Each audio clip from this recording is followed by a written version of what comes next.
Magandang araw mga ka-Betlog Tech. Rice cooker ang gagawin po natin ngayon. Wala po siyang power. Sabi ng may-ari, 3 times na daw po niyang pinalitan ng thermal fuse ito. Pero nasusunugan pa rin siya ng kanin tapos nasisira ang thermal fuse. Try natin isaksak kung wala ngang power. Ayan, wala nga pong power guys. Dead set po siya. Malamang piniprituhan ito kaya nagkaganito, kinakalsuhan ito dito .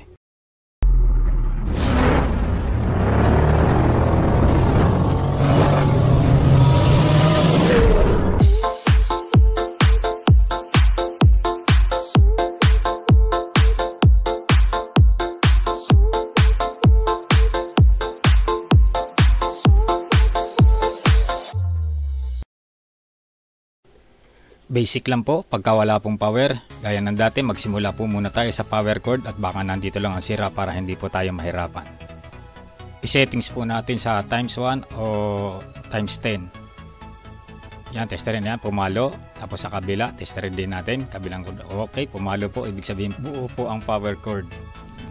Ayan, nasa rice cooker na talaga ang sira dahil buo ang power cord niya.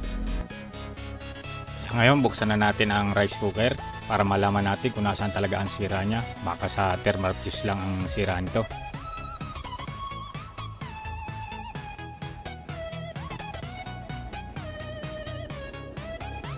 Ito po ang thermal fuse niya. Tingnan po natin kung bumigay nga talaga. Testerin natin.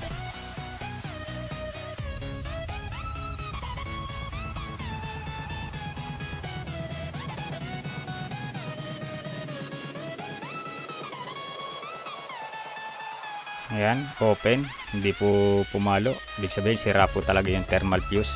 Ayan, wala po guys. Sana ito lang ang sira niya.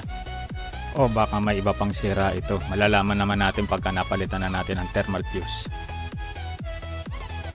Sigurado po ako dito na hindi lang fuse ang sira po nito. Kasi naka 3 times na palit na ng thermal fuse ang may-ari po nito . Kaya pinaubayan na po sa atin itong paggawa nito. Malalaman po natin pagka napalitan na natin ng thermal fuse ito.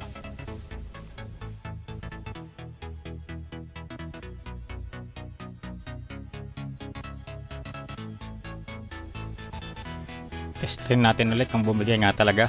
Wala talaga guys, ayaw pumalo, sira nga talaga. 10 ampere. Ito yung bagong thermal fuse. Kung anong value ng thermal fuse natin tanggal natin, yung pa rin ang value na ikakabit po natin.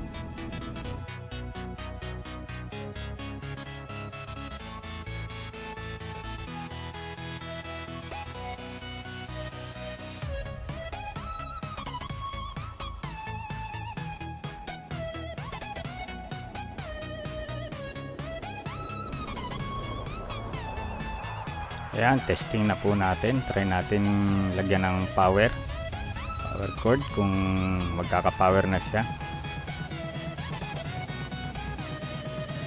Saksak natin, nag-spark. Yun, may power na. Kaso ang problema guys, nakakook na kagad siya. Ibig sabihin may problema pang rice cooker, nakarekta. Di ko pa pinipindot, naka-cook na siya. Ayan, naka-red. Malamang guys, kinalsuhan ito. Ayan, ginaganyan, nilalagyan ng kalso rito. Tinawag na wag po natin gagawin. Pinagprituhan po ito kaya nagkaganito. Aray, mainit na kagad. Ang bilis suminit guys kasi nakarekta.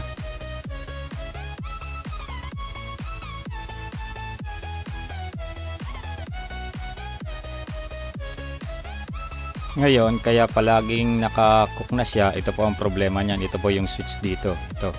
Ayan. Yan ang umano niyan, di na gumagana, nakarekta na yan. Kailangan po dapat umaano yan, naka-release mo yan, naka-warm.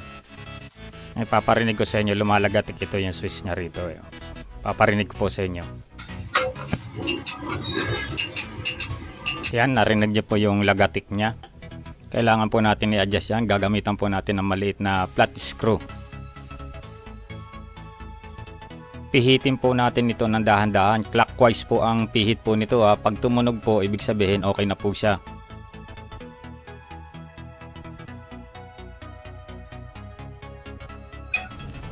Ayan, lumagatik. Ibig sabihin okay na po siya.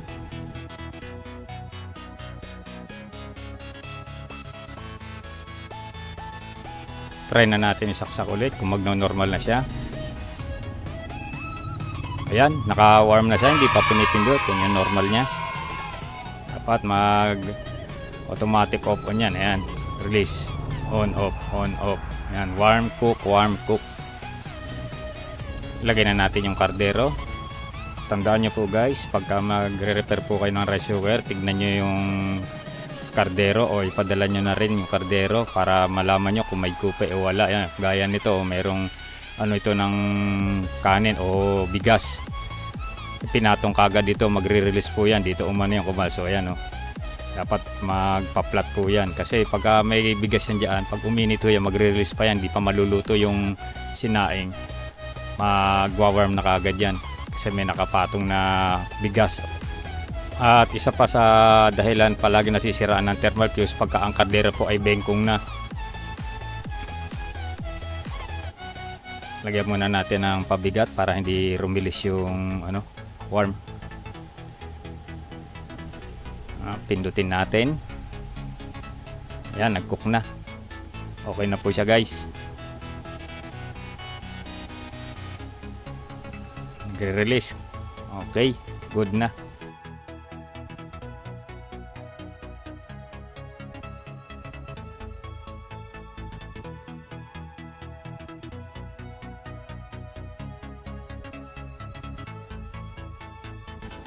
Final testing po natin.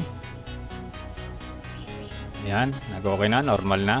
Kaya kung bago ka pa lang napadpad sa channel ko, humihingi po ako ng paki-subscribe na lang at paki-share na rin sa mga nagawa nating video at para lagi kayong updated sa gagawin natin susunod na mga video.